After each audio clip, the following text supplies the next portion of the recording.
A billionaire went undercover to order a steak, but the waitress slipped him a note that changed everything. The smell of sizzling steak and garlic butter filled the small-town diner, a place where the floors squeaked, and everyone knew each other's name. But tonight, one man didn't fit in. He sat quietly in the corner booth, a tall man in a worn-out baseball cap, flannel shirt, and dusty boots. To anyone else, he looked like a traveling worker passing through. But behind those tired blue eyes was Ethan Cole, one of America's most powerful billionaires, owner of a global restaurant chain that had just bought this very diner's parent company. He'd come undercover. He wanted to see how real people, his customers, lived, ate, and were treated. No security, no luxury. Just a man and a steak. The waitress, Maya, came over with a tired smile.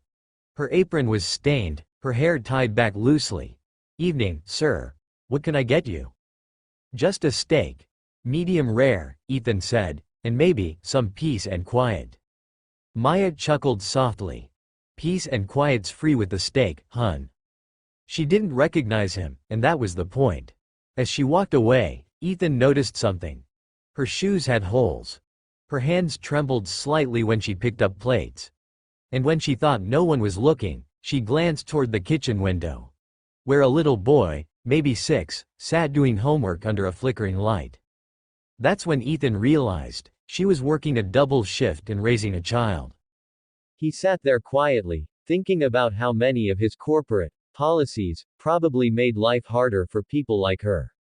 He'd never seen it this close before. When the steak arrived, it wasn't perfect. The edges were slightly burnt, but it tasted like home. And just as he was finishing, Maya slipped a folded napkin beside his plate. "Sir," she said softly, "please don't be offended. I just thought you might want to see this." Then she walked away. Ethan frowned, unfolded the napkin, and froze. Inside was a short note, written in messy handwriting. "Greater than, if you're from the company that bought us, please don't fire Joe. He's 62, slow on his feet, but he takes care of us. He takes care of my boy when I can't be home. We need him. Please."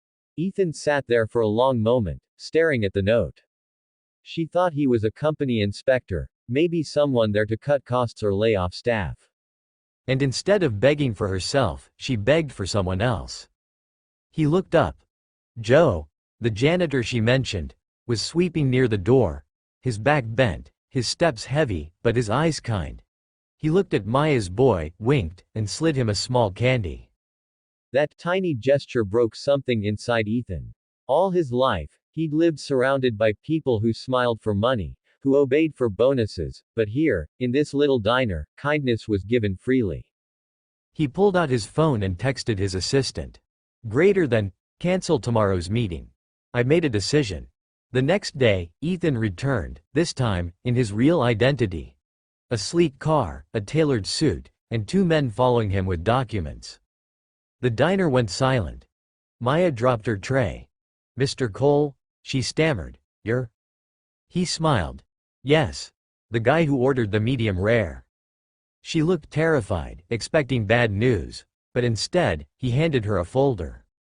Inside was a letter of ownership.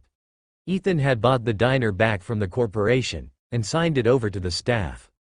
"It's yours now," he said softly. "All of you. Joe, you're staying. Maya, you're the manager." Tears filled Maya's eyes.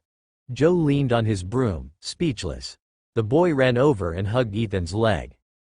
Ethan crouched down, ruffling the boy's hair. "You got a good mom, kid. She just reminded me what real success looks like." That night, as Ethan drove away, he passed by the diner window. He saw Joe flipping the closed sign, Maya laughing with her son, and the faint glow of a life rebuilt. And for the first time in years, the billionaire smiled, not the practiced kind from boardrooms and press events, but the real, quiet kind that comes from doing something that matters. He whispered to himself, "Greater than, maybe the best business deal I ever made," was a note written on a napkin. Moral: sometimes, the richest hearts live in the simplest places. And one act of kindness can change not just a life, but an entire legacy.